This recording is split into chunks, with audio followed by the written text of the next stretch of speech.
Hello प्यारे बच्चों, कैसे हैं आप लोग। उम्मीद है आप लोग अच्छे होंगे, खैरियत से होंगे और मज़े में होंगे। तो बच्चों, आज हमने इस लाइट चैप्टर जो हमने कल स्टार्ट किया था, आज का उसका हमने सेकंड पार्ट पढ़ना है।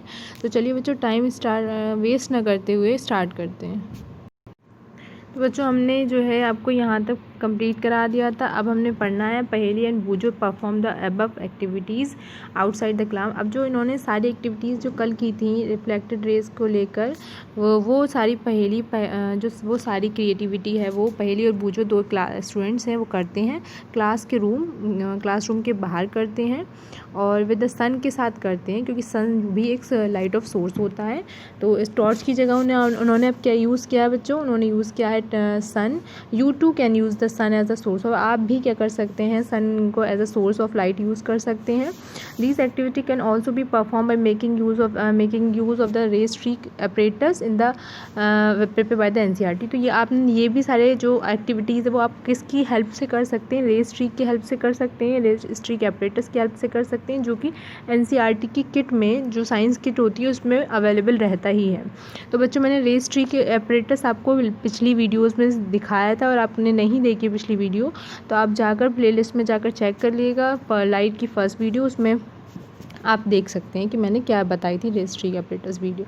ठीक है। उसके बाद बूझो को क्या आता है, बूझो रिकमेंड करता है, बूझो को याद आता है कि क्लास 7 में हियर स्टडी, उसने बहुत सारे उसने स्टडी की थी, मतलब किसी ऑब्जेक्ट की इमेज के कुछ फीचर्स के बारे में उसने स्टडी की थी। और जो ऑब्जेक्ट जो बना था वो प्लेन मिरर के रिफ्लेक्शन से जो भी ऑब्जेक्ट की इमेज थी उसकी फीचर्स को पढ़ा था, और जो ऑब्जेक्ट की इमेज बनी थी वो प्लेन मिरर के थ्रू बनी थी। ठीक है। तो जो पहेली आस्क्ड हिम, पहेली उससे पूछती है रिकॉल, याद करने को उन फीचर्स को। क्या कहते थे वो फीचर्स? तो पहला फीचर था कि वॉज द इमेज इरेक्ट और अपसाइड, के जो इमेज बनी थी वो सीधी थी या अपसाइड मतलब खड़ी थी, है ना। उसके बाद was it of the same size as the object, पता नहीं आज क्या हो गया। क्या लिखेंगे कि जो सेम साइज़ जो था वो उसका जो ऑब्जेक्ट का जो साइज़ था और जो इमेज का साइज़ था वो क्या सेम साइज़ था, है ना। ये क्वेश्चंस आते हैं। Did the image appear at the same distance behind the mirror as the object was in front of it.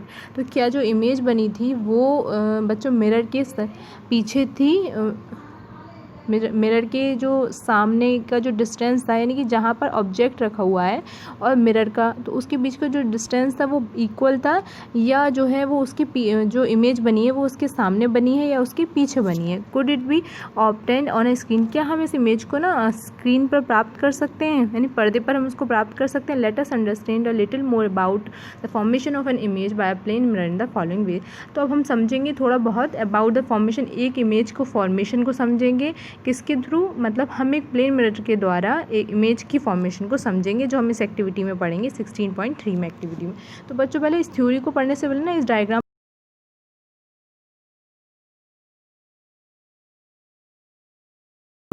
Interface खुलेगा। ये आपको बच्चों एक प्लेन मिरर रखा हुआ है, ये जो लाइन दिख रही है आपको ये प्लेन मिरर है। ठीक है। उसके बाद जो हमारी ये लाइन आ रही है, मान लो ये सोर्स, ये कोई पेंसिल रखी है या कोई भी प्लो रखा है, कुछ भी रखा है, कोई भी चीज़ मान सकते हो, है ना। या लाइट सोर्स माना है इसको, तो लाइट सोर्स की वजह से हम इसको बल्ब मान सकते हैं, या बल्ब से जो है इस तरीके से बच्चों लाइट, बल्ब से रोशनी आ रही है और ये बल्ब मान सकते हो, बल्ब से ये आई और ये रोशनी जो है वो किस पे पड़ रही है बच्चों, किसी भी मिरर पर पड़ रही है। बल्ब की रोशनी ये मिरर पर पड़ी और फिर उसके बाद बच्चों ये रिफ्लेक्ट होगी। मैंने बताया था आपको, ये आई और आने के बाद बीच में हमने इसका बिल्कुल इसके साथ एक नॉर्मल खींचना है। मैं 90 मतलब प्लेन के हिसाब से 90 डिग्री का एंगल क्लिक करना है। ऐसे ही यहाँ पर, क्योंकि ये लाइट जो है ये वाली आ रही है सेकंड लाइन, और इसके बाद ये इस पॉइंट पर आई है, तो बच्चों इस पॉइंट पर आई है तो हम इसके हिसाब से एक नॉर्मल क्लिक मतलब ड्रॉ कर लेंगे। अब जितनी इंसिडेंट लाइट के साथ ये एंगल बनाया है उसने, इतना ही एंगल, है ना, ये अभी कलर चेंज करती हूँ, उतना ही एंगल बच्चों ये यहाँ बनाएगा। ये बनाया इसने, जितना एंगल यहाँ है उतना ही एंगल यहाँ होगा। अच्छा, उसके बाद जो हमने अभी दूसरी लाइन पढ़ी थी, क्या थी कि ये लाइन आई, ये दूसरा आया और ये वाला लौट कर चला गया। ठीक है बच्चों, ऐसे समझो, ये आया, आने के बाद हमने इसका नॉर्मल क्लिक करा, जितना यहाँ पे आया उसके बाद ये रिफ्लेक्ट हुई ऐसे। दूसरी रॉ इसी लाइट सोर्स से आ रही है, यहाँ पर आई तो यहाँ पर आई तो इंसिडेंट मतलब ये रही, इसके साथ नॉर्मल यानी कि एक 90 डिग्री का एंगल बनाया, जितना इसके बीच में वो है उतना ही रिफ्लेक्ट हो जाएगा ये, ऐसे करके बच्चों। ठीक है, तो हमने ये देख लिया कि किस तरीके से लाइन आकर क्लिक हो जाती हैं। उसके बाद पीछे की साइड इन दोनों को ना जो ए पॉइंट पर आ रही है, तो ए से बी बच्चों हमने क्या करना, पीछे जो है मिला लेना है, और जो सी डी थी रे इसको भी हमने पीछे मिला लेना है। ठीक है, तो एक्चुअल में ये हमने मिलाया, लेकिन एक्चुअल में तो ये रिफ्लेक्ट हुई हैं लाइनें, और ये हमारी आँख है जिसके थ्रू हम देख रहे हैं। तो हमें ना ये ऑब्जेक्ट हमारा ये है, लेकिन हमें इमेज जो हमें दिखाई दे रही है चीज़, वो हमें यहाँ दिखाई दे रही है। ठीक है, तो यानी बहुत दूर दिखाई दे रही है। तो अब हम इस बच्चे इसका लैंग्वेज पढ़ते हैं ना, आपको समझ में आ गया होगा डायग्राम। तो चलिए पढ़ते हैं लैंग्वेज क्या है। कि अब 2 रेज़ आएंगी बच्चों। हमने देखा कि एक लाइट सोर्स था, हाँ लाइट सोर्स आ गया बच्चों। तो लाइट सोर्स मैंने बताया आपको ये यहाँ पर आ गया। ठीक है, और उसके बाद आपने देखा ये है हमारी एक प्लेन, और इस प्लेन का नाम है P, और इस प्लेन का इधर है Q। दूसरा कलर ले लेते हैं, है ना। तो ये PQ हो गया। अब उसके बाद ये मिरर है बच्चों, है ना, ये क्या है, PQ मिरर है। अब उस पर 2 रेज़ आ रही हैं, एक यहाँ से मान लीजिए, एक रेज़ यहाँ से आई, तो ये जो है ऑब्जेक्ट बच्चों, तो ये O हो गया, O है ये ऑब्जेक्ट से। यहाँ पर हमने मान लिया A पॉइंट, क्या मान लिया बच्चों, A। ठीक है, फिर वहाँ से इन्होंने कहा OA आती है, OC आती हैं। 2 लाइनें आ रही थी बच्चों, मैंने बताया आपको 2 लाइन आ रही थी। और can you find out the direction, आप फाइंड कर सकते हैं डायरेक्शन, रिफ्लेक्टेड रेज़ किस डायरेक्शन में जा रहा है। ड्रॉ नॉर्मल, फिर हमने क्या करने थे, इसके जो दोनों लाइन्स आई, एक ये आई है और एक ये आई है, इसके दोनों के नॉर्मल, ये नॉर्मल आया, ये नॉर्मल आया, इसका नॉर्मल ड्रॉ कर लिया। उसके बाद बच्चों जब नॉर्मल ड्रॉ कर लेंगे तो इसकी ये A पॉइंट है, और ये है, ये बच्चों खाना खिलाने के लिए बुला रही थी मम्मी, खैर। तो ये आगे एक नॉर्मल ये ड्रॉ कर लिया, दूसरा नॉर्मल ये ड्रॉ कर लिया हमने। अब जो है बच्चों A पॉइंट पर एक ड्रॉ करा है नॉर्मल, एक C पॉइंट पर ड्रॉ करा है हमने। अब इस पर हमने क्या करना, रिफ्लेक्ट लाइन खींचनी। ये A पॉइंट था, यहाँ से AC ड्रॉ करेंगे। ये हमारा पॉइंट है बच्चों C, तो C से CD ड्रॉ करेंगे, यानी कि एक ये हो गया, दूसरी एक रिफ्लेक्शन ये हो गया, और दूसरी रिफ्लेक्टेड रे ये हो गई बच्चों। तो आपने क्या देखा, point A and C, how would you draw these raise, आप कैसे इसको ड्रॉ करेंगे। कॉल द रिफ्लेक्टेड रेज, आपने AB और आपने CD जो है 2 रिफ्लेक्टेड रेज मिल गई हैं आपको एक्सटेंड, इसको हम आगे की तरफ बढ़ाएंगे। डू दे मीट, क्या वो आगे मिल जाएंगी बच्चों। कोई भी जो आगे है वो इस तरीके से चलती जा रही हैं, ये रेज जो होती है ना ऐसे चलती जा रही हैं। तो बच्चों ये जाहिर सी बात है, ये तो गैप बढ़ रहा है ना बीच में, जब गैप बढ़ रहा होगा किसी भी चीज़ का तो आगे नहीं मिलेंगी। लेकिन do they meet, extend them backward, जैसे ही हमने इसको बैकवर्ड पीछे की साइड मिलाया ना बच्चों, तो ये हमने डडेश करके जो मिलाई थी अभी, तो वो क्या हो गया, मिल गया। टू दे मीट, अब वो मिल जाएंगी। इफ़ दे मीट, अगर वो मिलती है, मार्क दिस पॉइंट, उसको हम आई से डिनोट कर देंगे। अब फॉर अ व्यूअर्स आइज, अगर एक कोई भी इंसान है उसको देख रहा होगा, ई हो गया उसकी आँख पर, तो डू द रिफ्लेक्ट, तो उसको दिखाई, जो रिफ्लेक्टेड रेज हैं वो दिखाई देंगी। टू कम फ्रॉम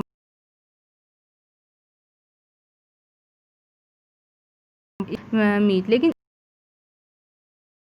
में मिलती हुई नहीं है, but only appear to do so, लेकिन हमें दिखाई देती हैं। We say that a virtual image, जिससे हमें एक वर्चुअल इमेज मिलती है। At the point O point पर हमें एक virtual image is form data, क्योंकि O ऑब्जेक्ट की जो इमेज बनी है आई, वो आई पॉइंट पर बनी है। एज यू हैव लर्नड, जैसे कि आपने 7th क्लास में पढ़ाई कि such an image can be obtain on a screen. इस तरीके की जो इमेज होती है बच्चों कैसी होती है, वर्चुअल है, मतलब नकली है, ये एक्चुअल में वास्तविक नहीं है, ये आभासी है, वर्चुअल है, यानी कि रियल नहीं है। जब जो चीज़ रियल नहीं है, वर्चुअल है, तो ये हम इसको कभी भी स्क्रीन पर नहीं, जो भी इमेज बच्चों याद रखना वर्चुअल इमेज होगी, जो एक्चुअल में डॉट डॉट करके मिलाकर बनाई गई है, एक्चुअल में नहीं है, उसको हम स्क्रीन पर कभी प्राप्त नहीं कर सकते हैं। ठीक है, you may recall that the image formed by a mirror, the left of object appear on the right and the right appear on the left। आपको याद होगा जब हम शीशे के सामने खड़े होते हैं तो हमें क्या मिलता है, जो भी ऑब्जेक्ट है यानी हम खुद खड़े हैं तो हमारी जो राइट साइड होती है ना वो हमें लेफ्ट साइड दिखाई देती है, और जो लेफ्ट साइड होती है वो हमें बच्चों राइट साइड दिखाई देती है। तो इस तरीके को हम क्या कहते हैं, लेटरल इन्वर्जन। तो इसको हम क्या बोलेंगे बच्चों, लेटरल इन्वर्जन बोलते हैं इस तरीके के इन्वर्जन को, क्योंकि उल्टी चीज़ दिखाई देती है। रेगुलर एंड डिफ्यूजन रिफ्लेक्शन क्या होता है बच्चों, रेगुलर, और इसको हम पढ़ते हैं, इमेजिन करिए एक एक्टिविटी करनी है, इसमें भी हमें बच्चों वीडियो ज़्यादा लंबी ना हो, जल्दी जल्दी पढ़ाएंगे। तो imagine that parallel rays are incident on a regular, आपने क्या करना है 16.6 देखना है, उस पर जो है बच्चों पैरेलल रेज आ रही हैं। देखिए मैं दिखा दी हूँ, क्योंकि इसमें पढ़ने से ज़्यादा ना समझना ज़रूरी है। देखें आप, ठीक है। तो इस तरीके से आपने देखा ये जो है आपको एक रेगुलर होता है बच्चों, तो एक सीधी लाइन होती है, जबकि ये क्या इरेगुलर टेढ़ा मेढ़ा है सरफेस। इस पर जो है बच्चों रेज आ रही हैं। अब ये रेज आ रही हैं, देखो रेज तो पैरेलल है सारी की सारी, बीच का डिस्टेंस बिल्कुल इक्वल है, लेकिन जो ये रिफ्लेक्ट हो रही है बच्चों, देखो ये वाली लाइन है, ये ऐसे रिफ्लेक्ट हो गई, ये वाली लाइन है, ये इनमें भी बच्चों लॉ ऑफ रिफ्लेक्शन लग रहा है ना, इसमें भी लग रहा है, क्योंकि जितना एंगल ये बना रही हैं इस पॉइंट के हिसाब से वो उस हिसाब से रिफ्लेक्शन हो रहा है। तो यानी कि रिफ्लेक्शन लॉ इसमें लग रहा है, बट रफ होने की वजह से, इरेगुलर होने की वजह से ये जो है बच्चों इनमें जो रेगुलरिटी नहीं पाई जाती। तो इस तरीके के हम जो है रिफ्लेक्शन को इरेगुलर रिफ्लेक्शन बोलेंगे और डिफ्यूज्ड रिफ्लेक्शन बोलेंगे, क्योंकि बच्चों इसमें रेगुलरिटी कहीं नहीं है। देखो टेढ़ी मेढ़ी सी नज़र आ रहे हैं ये जो लाइन्स हैं रिफ्लेक्ट होंगे। तो यही हम बच्चों पढ़ने वाले हैं कि हमने एक इरेगुलर सरफेस लेनी है, इरेगुलर सरफेस ले ली हमने टेढ़ी मेढ़ी इस तरीके की हमने, और उसके बाद जो है ये टेढ़ी मेढ़ी सी थोड़ी सी क्या हो जाएगी हमारी सरफेस हो जाएगी। और सरफेस के बाद बच्चों यहाँ जो है ये इस तरीके से पैरेलल लाइंस आएंगी, कई सारी इंसिडेंट लाइंस जो पैरेलल होंगी। आपने याद होगा कि जो रिफ्लेक्शन लॉ जो होता है वो हमेशा वैलिड होगा सरफेस के हर पॉइंट पर। अगर यहाँ पर है तो यहाँ पर बच्चों हर इस पॉइंट पर, तो बच्चों क्या करना है हमें हर एक पॉइंट पर, वेरियस पॉइंट पर कंस्ट्रक्शन रिफ्लेक्टेड रेज अब यहाँ आई, क्योंकि हमारा रिफ्लेक्शन लॉ कभी भी ये नहीं कहता मान लो यहाँ पे हुआ तो अगला जो जाएगा वो इधर इस हिसाब से, यानी इस पॉइंट के हिसाब से नॉर्मल यहाँ बना तो ये यहाँ जाएगा, इस पॉइंट के हिसाब से नॉर्मल यहाँ बना तो बच्चों यहाँ थोड़ा सा जाएगा। अब ये थोड़ा सा यहाँ पे होगा तो देखो बच्चों टेढ़ी मेढ़ी आ रही है इस तरीके से। लॉ तो हमारा लग रहा है पर सरफेस ही टेढ़ी है, तो इसलिए जो जितने भी रिफ्लेक्टेड रेज होंगी वो सारी की सारी टेढ़ी आ जाएंगी। Are there parallel to one another, ये क्या ये हमें पैरेलल में नहीं है, देखो एक तो ऐसे है बच्चों, एक का डायरेक्शन ऐसे, एक का डायरेक्शन, तो ये पैरेलल बिल्कुल भी नहीं है, तो ये जो है वो डिफरेंट डायरेक्शन में रिफ्लेक्टेड हुई हैं बच्चों। अच्छा उसके बाद ये हमने समझ लिया डायग्राम, ये जो है बिल्कुल रेगुलरिटी नहीं है ना, उनका इरेगुलर सरफेस है और ये भी रेगुलर सरफेस पर रिफ्लेक्शन।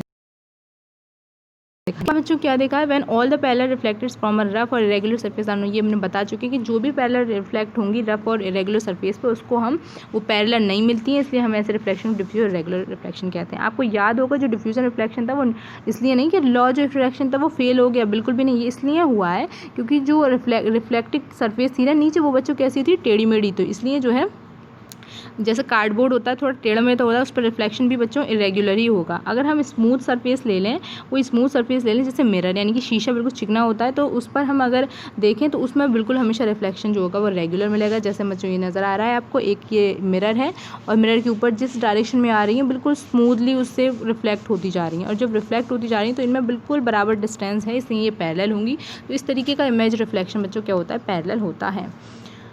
ठीक है बच्चों, आगे हम पढ़ते हैं do we see all objects due to the reflection light.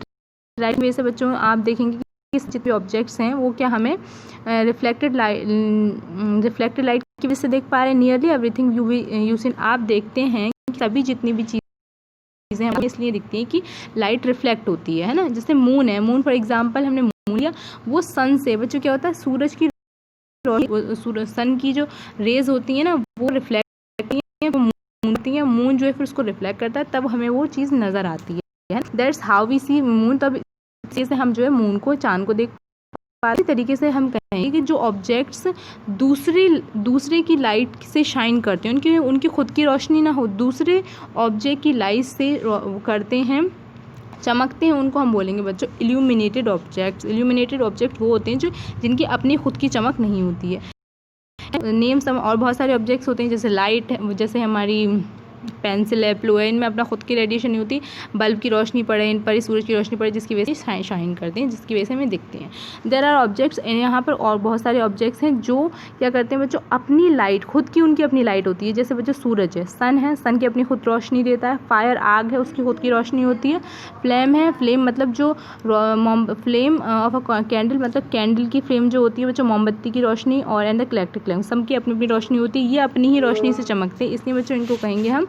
और ये देयर लाइट फॉल्स ऑन, जब इनके जो लाइट है हमारी आंखों पर गिरती है तो ये हम देखते हैं कि तो हमें वो दिखाई देती हैं। तो ऐसे ऑब्जेक्ट्स जो अपनी लाइट खुद ओमिट करते हैं उनको हम कहते हैं बच्चों ल्यूमिनस ऑब्जेक्ट्स। ये कैसे कहलाएंगे, ल्यूमिनस ऑब्जेक्ट।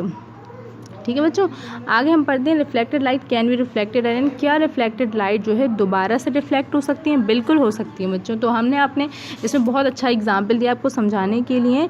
क्या है बच्चों, कि रिकॉल आपको याद होगा कि लास्ट टाइम जो आप विज़िट करने गए होंगे अपने हेयर ड्रेसर के पास, शी ही, चाहे वो लड़की हो, लड़की जो होंगी वो अपनी हेयर ड्रेसर के पास शी के पास गई होंगी, लड़के जो होंगे वो ही के पास। तो वो makes you sit in front of a mirror, तो वो आपको एक शीशे के सामने बिठाते हैं जब आपके बाल कटिंग, हेयर कटिंग होंगे।